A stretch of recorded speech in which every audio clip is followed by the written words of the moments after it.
Re-entry is when someone is coming back into the community after being incarcerated. ACT is Assertive Community Treatment. We're also a forensic ACT team, so we're working with folks that are criminally justice involved.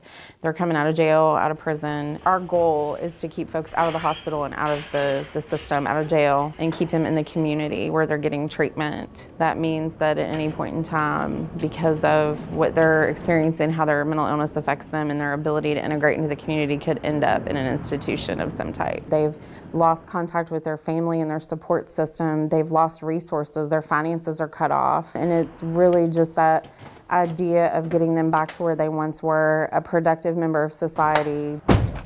I'm from Portland. I started not being taking my medicine at times. I went to the streets, literally. Man, I was lost. When you're incarcerated, to be honest, sir, in your mind and soul, because you went through it, you're gonna always be institutionalized. I got out January the 8th of this year. I went up to pay on my fine and that, and I saw Aaron Bates, and he said, you need to get back in with ACT's team to help you out, get your therapy and get on your medicine.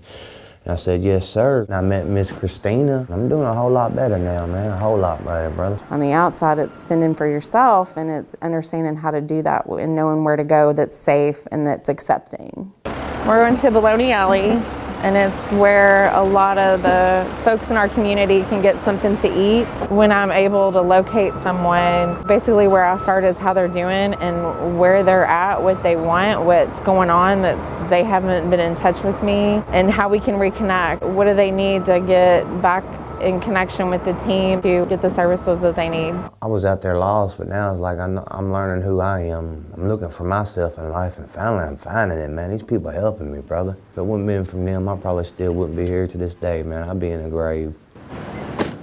Human beings are social by nature, and we cope with things better when we have someone to lean on, someone to share our story with. For many folks, we're the only folks that they have outside of the jail. So a lot of times when you're out in the community and you have this set thing on your agenda for the day, because we work so closely as a team, I'll get a text message or some kind of communication that someone's in crisis, and you kind of have, at that point, become deployed to go help the situation, because again, our goal is to keep folks out of jail.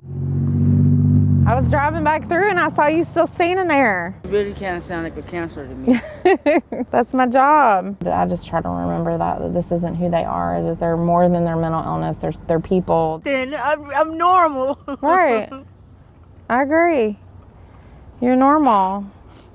Everything that you're feeling. Letting her know that, like, hey, you're not alone in this. We're here right now in the moment, and it's all about what you want to do from here. She needed to feel safe, and she needed to feel supported, and that's what it's about. Every day there's a different problem to solve. It changed my life for the better. A lot of good people helped me along the way to be back to being who I am, Daryl Green, and honestly, it makes me believe I am somebody.